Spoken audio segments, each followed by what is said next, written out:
It started as a nightmare on a calm South Carolina afternoon. A mother crying for help, claiming her children had been taken in a violent carjacking. But the truth would shock the world. For more unsolved crimes and dark mysteries, hit that subscribe button. Susan Lee Smith, born in 1971 in South Carolina, grew up in a life marked by trauma and loss. She endured the suicide of her father and sexual abuse from her stepfather, experiences that would shadow her adulthood. Despite this, she appeared to lead a seemingly normal life, married, a mother of 2 young sons, and working to build a stable family environment. Friends described her as quiet and somewhat reserved, but those closest to her sensed a fragile inner world. Diagnosed later with dependent personality disorder and major depression, her mental health struggles were complex and deep-rooted. On October 25, 1994, Susan's fragile world shattered completely. She drove her 2 young sons to a nearby lake where they tragically died. At first, she claimed they had been taken during a carjacking, a story that quickly captured national attention. But investigators soon uncovered inconsistencies that revealed a horrifying truth. Susan had killed her own children. The trial that followed exposed the premeditated nature of her actions, and in 1995, she was convicted and sentenced to life in prison.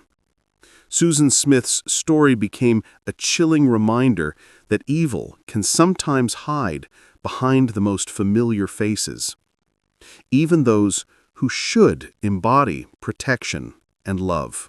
But what investigators found next would shock everyone. Police noticed inconsistencies in her story almost immediately. Her polygraph results raised red flags, and her emotional responses did not align with someone who had lost her children to a random crime. Divers recovered the car and the boys 122 feet from the shore after an exhaustive search. The evidence painted a grim and undeniable picture. Susan Smith had taken the lives of her own sons. Her trial in 1995 was intense and widely covered. The defense argued she was mentally impaired and suicidal, painting a portrait of a woman overwhelmed by psychological turmoil. The prosecution countered with evidence of premeditation, showing she had carefully executed the murder and fabricated the carjacking story. The jury deliberated for just 2.5 hours before returning a guilty verdict.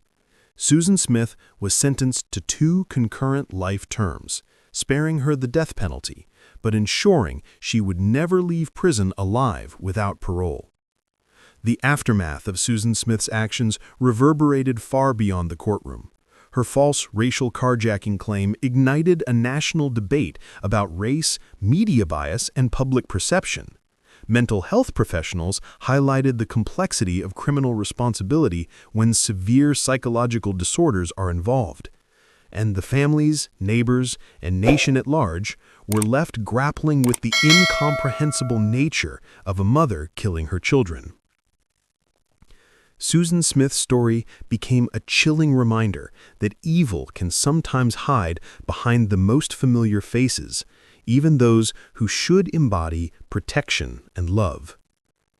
As the world struggled to make sense of her crime, the next case would explore the terrifying intersection of youth and violence, challenging everything we think we know about innocence and culpability.